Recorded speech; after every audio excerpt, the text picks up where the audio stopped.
আসেন তাহলে আমি একটু গরম করে দিই, তাই না? ঠান্ডা হয়ে যান না। হুম। আসেন। চলো, লেট কেন করতেছি? তোমার আপু চলে আসবে তো, তার আগে আমাদের মধ্যে কিছু হয়ে যাক। হুম। হ্যাঁ। এই শোনো, ভাবি অনেকদিন যাবত টাকা নিছে, আজকে না দেওয়ার কথা।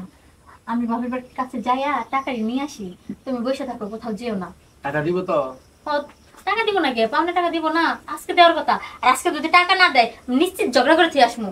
হয়তো টাকা দিব, আর না হয় ওনার গরু নিয়ে আসবো। না না, ঝগড়া করার দরকার নাই, টাকা যেভাবে নিছে ঠিক সেভাবে দিব। আমি তো সেটাই বলি, যেভাবে নিচ্ছে সেভাবে তো দেয় না। আজকে যদি না দেয় না, মেম্বার চাচারে নিয়ে যাইয়া গরুটা নিয়ে আসবো। শোনা না, ওনাদের বাড়িতে গিয়ে ঝগড়া করলে লোকে তোমাকে কি বলবে? বলবো ওই বাড়ির বউটা কত খারাপ, মানুষের বাড়িতে এসে ঝগড়া করে। তাও তো ঠিকই বলছো। আচ্ছা, আমি সুন্দর করে বুঝাই বইলা টাকা নিয়ে আসি। আর তুমি দোকান পাড়ে যাই বসে আড্ডা দিও না, এখানে বসে থাকো। আমি যাবো আর আসবো। আচ্ছা ঠিক আছে, যাও।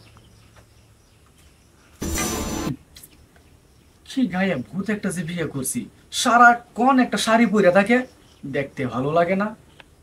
কেন যে এরকম মায়া বিয়ে করতে গেছিলাম? ওর ছোট বোনটা কত ভালো, কত সুন্দর ভাবে সাইজে বুঝে থাকে, কত ভালো দেখা যায়। আর ওই ঘৃণা করে আমার।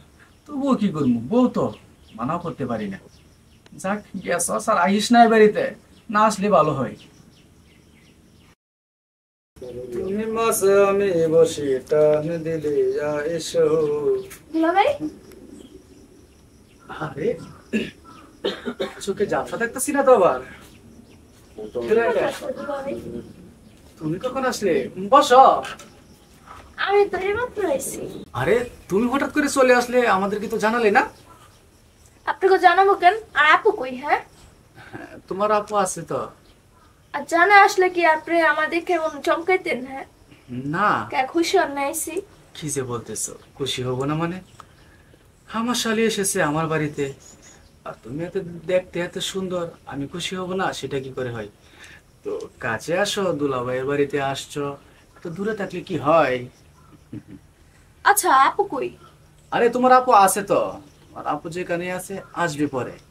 কিন্তু একটা কথা বলো তো শালি, হ্যাঁ বলেন। দিনে দিন মনে হচ্ছে তোমার রূপ একটু বেশি বেড়ে যাচ্ছে। কারণ কি হলো শালি, বলো না, তোমার এই রূপের কারণ কি? কারণ বুঝেন না? কারণ তো একমাত্র আপনি। কি বলতেছো? আমি মানে? হ্যাঁ দুলাভাই, সত্যি কইতেছি, কারণটা না আপনি। আপনার না আমার খুব পছন্দ হয়, বুঝছেন? সত্যি? এই কারণে তো দেন না বারবার আসি, আর না বললা। তাই? হ্যাঁ। হ্যাঁ, আমি তো ভাবতেও পারতাছি না, এত সুন্দর শালি আমার, চাঁদের মতো সুন্দর চেহারা, পরীর মতো দেখতে, আর সেই কিনা তার দুলাভাইয়ের প্রতি আসক্ত হয়ে আছে, আমি জানি না। যাক, ভালোই হলো। তাহলে এসে যেহেতু পড়েছো না, তোমার বোন আসার আগে আমি চাচ্ছিলাম কি একটু আদর্শ হয়ে যাক। তাহলে তো মানে ভালো সময় আইছি। হ্যাঁ, হুম। আপু বাসায় নেই, আর আমি আপনার সাথে। তাই? হ্যাঁ। কিন্তু আর একটা কথা বলবি? কি কথা? এই যে ঢাকায় এতদিন যাবত আছো, তাই না? হুম। আমি ছাড়া এই তোমার রূপের পাহাড়ে অন্য কাউকে কি জায়গা দিয়েছো? আরে না দুলাভাই, কি বলেন যে আপনি? আসলে দুলাভাই, আমি তো আপনার খুব পছন্দ করি, বললাম না। আমি আবার আরেকজনের দিকে কেমনে চাই বলেন তো? আমরা তো ঢাকার ভিতরে অনেক ছেলেরাই প্রপোজ করে, কিন্তু কি জানেন, আপনার মতন না আমার কারো ভালো লাগে না, বুঝছেন? তাই না? হ, সত্যি বলতেছি। আর আরেকটা কথা কি জানো? কি কথা? ওই যে তোমার বোন আছে, হুম। তোমার বোনকে দেখলে মনে হয় কি আমার মাথার রক্ত একদম টকবক টকবক করে গরম হয়ে যায়। আর তোমাকে দেখলে একদম বরফের মতো কুল ঠান্ডা হয়ে যায় আমি। আসেন তাহলে আমি একটু গরম করে দিই, তাই না? ঠান্ডা হয়ে যান না। হুম। আসেন। চলো, লেট কেন করতেছি? তোমার আপু চলে আসবে তো, তার আগে আমাদের মধ্যে কিছু হয়ে যাক। হুম। হ্যাঁ। আজকে আমার সব চাওয়া পূরণ করে দাও, আর আমি তোমার সব চাওয়া পূরণ করে দিব। আরে, কি ব্যাপার? এসব আমি কি দেখতেছি? তুমি? আর তুই কখন আসলি? আমি তো আইছি এইমাত্র, তোমার না দেখতে আইছি। হ, ঠিকই তো কইছস, তুই তো আমারে দেখতে আইছস। তুই আমার আদরের ছোট বোন না, না বলি তো আমারে দেখতে আসিস।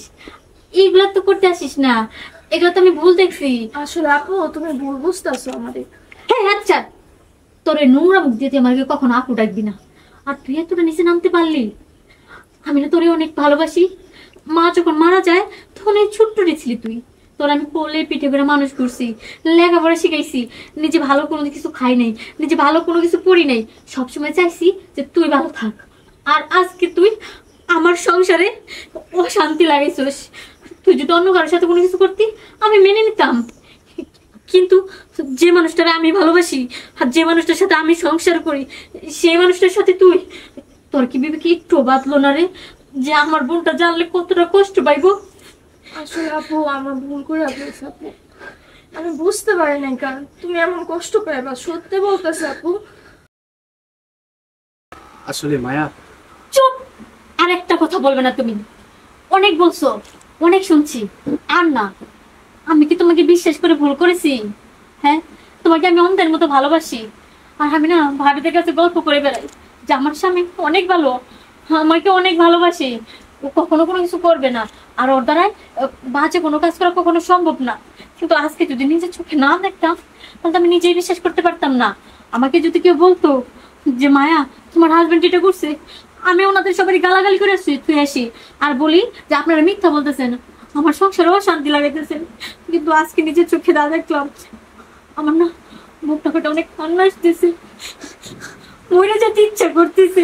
না তুমি আমার ভালোবাসার এই প্রতিদান দিল আরিয়ান। মায়া দেখো, আমি বুঝতে পারিনি আসলে, আমার না মাথা নষ্ট হয়ে গেছিল। কারণ আমি তো একটা ইয়াং ছেলে, আর তুমি যেভাবে সেজে গুজে থাকো একদম গ্রামের একজন মেয়ের মতো, কিন্তু আমার তো ওইসব ভালো লাগে না। আর তাছাড়া তোমার বোন এত স্মার্ট ভাবে সেজে থাকে না, ওকে দেখলে আমার অন্যরকম লাগতো। একদম ঠিকই বলছো, আমি গ্রামের মেয়েদের মতো থাকি, কারণ গ্রামের মেয়েরা না অনেক সহজ সরল হয়।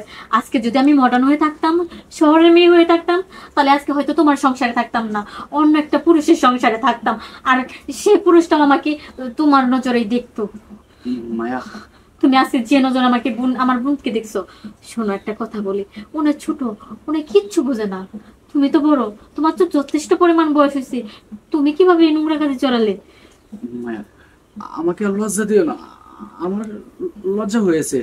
আসলে আমি তো ওর সঙ্গে বেটে চলে গিয়েছিলাম, ও তো ঠিকই ছোট, ও তো কিছু বুঝে না। আর ওকে আমি যেটা বলছি ও সেটা শুনে নিয়েছে, আর ও যেটা বলছে আমিও আবেগের বসে সেটা করে ফেলেছিলাম। আমাকে তুমি ক্ষমা করে দাও প্লিজ। আমি তোমার স্বামী হয়ে হাত জোর করতেছি তোমার কাছে, এমন ভুল আর কোনোদিন হবে না আমার। এবারের মতো একটা সুযোগ দাও আমায়। থাক, আমি তোমাকে মাফ করে দিছি। কারণ যে মানুষটা নিজের ভুল বুঝতে পারে, নিজের ভুল বুঝে অনুতপ্ত হয়, সে মানুষকে ক্ষমা করে দেওয়া ভালো। কারণ এক মহান আল্লাহ তাআলার কাছে যদি কেউ পাপ করে ক্ষমা চায়, তিনিই ক্ষমা করে দেয়। আর আমি তো সামান্য একজন মানুষ মাত্র। আর স্বামীর পায়ে নিচে তো স্ত্রীর জান্নাত। আমি সেই স্বামী যদি আমার কাছে ক্ষমা চায়, আমি কি মাফ না করে দিতে পারি? যাই হোক, ও যেহেতু আসছে, চলো খাবার খাবে, আমি নাস্তা হ্যাঁ, বানাবো। অবশ্যই। কিন্তু মায়া, সত্যি আজকে আমার চোখ খুলে গিয়েছে। তোমার মতো স্ত্রী পাওয়াটা না অনেকের ভাগ্যে থাকে না। তুমি গ্রামের মেয়ে হলে কি হবে? তোমার মাথায় যে বুদ্ধি আছে, তোমার যে জ্ঞান আছে, সেটা একটা শহরের মেয়ের কাছেও নেই। সত্যি তোমাকে পেয়ে আমি ধন্য। মাহি, তুইও আমাকে ক্ষমা করে দিস। তোর ক্ষমা চাইতে হইব না, আমি তোরে ক্ষমা করে দিছি। কারণ কি জানিস, তোর আমি অনেক ভালোবাসি। আর আজকে যে আবেগের বসে যে কাজটা করতেছিলি, এটা যে অনেক পাপ, গুনার কাজ। আর এসব কাজ কোনোদিনও করিস না। চল খাবি। চলো।